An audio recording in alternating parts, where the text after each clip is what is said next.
দেশের স্বাধীনতা সার্বভৌমত্ব রক্ষার পাশাপাশি জুলাই অভ্যুত্থানে জনগণের পাশে দাঁড়িয়ে সশস্ত্র বাহিনী নিজেদের দেশপ্রেমের পরিচয় দিয়েছে বলে মন্তব্য করেছেন প্রধান উপদেষ্টা অধ্যাপক মোহাম্মদ ইউনূস। শুক্রবার সশস্ত্র বাহিনী দিবস উপলক্ষে সেনাকুঞ্জে আয়োজিত অনুষ্ঠানে এই মন্তব্য করেন তিনি।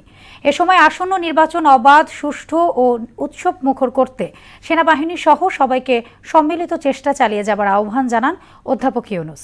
সুরাইয়া মুনির রিপোর্ট।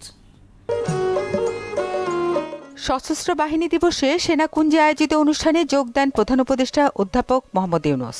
এ সময় দেশের স্বাধীনতা সার্বভৌমত্ব রক্ষায় সেনাবাহিনীর ভূমিকার প্রশংসা করেন তিনি।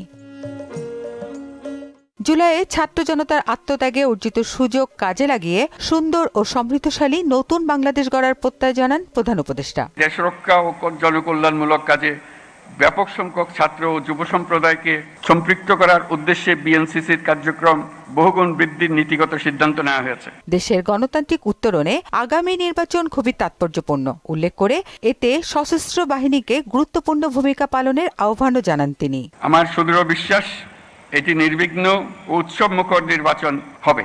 এর আয়োজনে সশস্ত্র বাহিনীর সদস্যগণ দক্ষতা ও পেশাদারিত্বের সাথে এই মহান দায়িত্ব পালন করবে।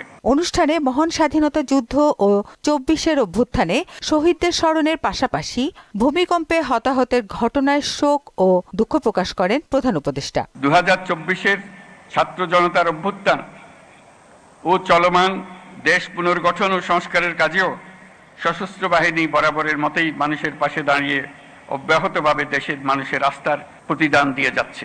গণতান্ত্রিক ও নিয়মতান্ত্রিক নেতৃত্বের প্রতি অনুগত বাংলাদেশ সশস্ত্র বাহিনী তাদের পেশাগত দক্ষতা ও দেশপ্রেমের সমন্বয়ে দেশের জন্য ত্যাগ ও তৎপরতার এই ধারাবাহিকতা অক্ষুণ্ণ রাখবে। পরে ডক্টর মোহাম্মদ ইউনূসের সঙ্গে বিএনপি চেয়ারপারসন বেগম খালেদা জিয়ার একান্ত বৈঠক অনুষ্ঠিত হয়। এ সময় বেগম জিয়ার শারীরিক অবস্থার খোঁজ নেন সরকার প্রধান। সুরাইয়া মুন্নি, মোহনা সংবাদ, ঢাকা।